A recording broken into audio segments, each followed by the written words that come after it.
falni që t'ju fali Allahu xhaleshanuhu. Nuk është kollaj që të falësh dikënd I cili ka prek edhe të ka cënu. Nuk është kollaj dikush që mundet edhe të ketë shqetësu.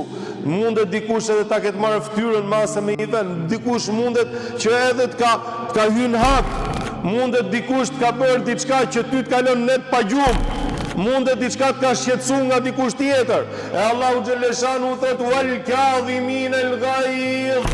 Dhe ata cilët ndjenjën e hakmarrjes e shtypin vetvetet e tyre wal afina anin nas. Dhe ata cilët I falin njerëzit wallahu yuhibbul muhsinin. Allahu xhaleshanu I don ata cilët bëjnë mirë, ata që falin, edhe ata që tolerojnë. Nëse don që të falësh, për Allahu xhaleshanu fal. Nëse don që të tolerohesh, për Allahu xhaleshanu tolero. Nëse don të mëshirohesh, për Allahu xhaleshanu mëshiro. Nuk ka njeri pa gabime.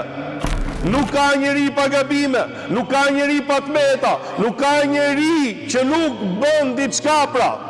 Dikush më shumë, dikush më pak, gjithë jemi gabimtar. E gjithë kemi nevojë që të na fali Allahu dhe të falim njëri tjetrin, nëse duam të jetojmë në komunitet dhe të jetojmë me njëri tjetrin pra. Nëse do që të jetosh pa të ra njëri qaf, atëherë mblidh plaçkat edhe shko dikuj që nuk ke as I persone të jetosh vetëm, palesht është më mirë ashtu.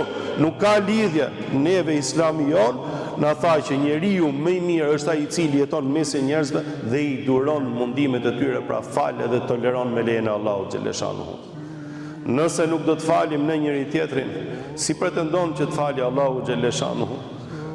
Është e vështirë dhe akst shumë I madh, është diçka shumë me vlerë, prandaj edhe Allahu xhaleshanuhu e vlerëson shumë, siç tregohet në hadith. Para Allahu xhaleshanu vjen një person ditën e gjykimit e Allahu xhaleshanu I hap pamjet e xheneteve derisa mrekullohet, si kishte prit mendja, e kishte menduar se xheneti është I bukur, por jo kaq I bukur, sepse në xhenet pra Allahu xhaleshanu ka përgatit me dorën e tij atë që syu se ka pa, veshje se ka dëgjuar dhe mendja kur nuk e imagjinon. E I thot o Zoti im thot, për kë e ke përgatit këtë xhenet, për kë profet? Për kë njeri të mirë dhe të sinqert, për kë dëshmor o Allah. Thot kjo, thot Allahu xhaleshanuhu, është përgatit për atë cilin e fal vllajin e tij që I ka hyrë hak në dynja.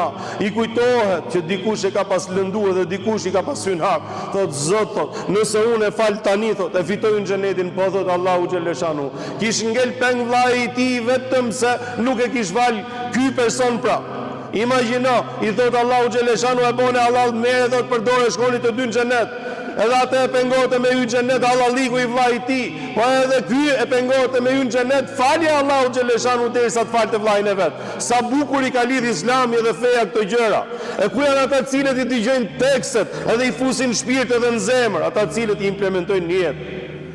Që përpara këtyre haditheve të bukura dhe këtyre teksteve fetare veten tatë mos sa llogarisesh kur themi neve veja Allahu xhaleshanu të parin se s'ke për ngel kurri I fundit, po kjo pra është ta vesh Zotin të parin para unit tatë dhe para egos tatë, dhe vesh ato që kërkon Zoti xhaleshanu dhe profeti alayhi salatu wassalam në jetën tatë.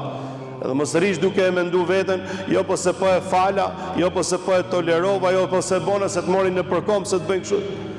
Dëgjoj atë që thot Allahu xhaleshanu dhe profeti alayhi salatu wassalam, vallahi ka për të bërë jeta shumë e bukur.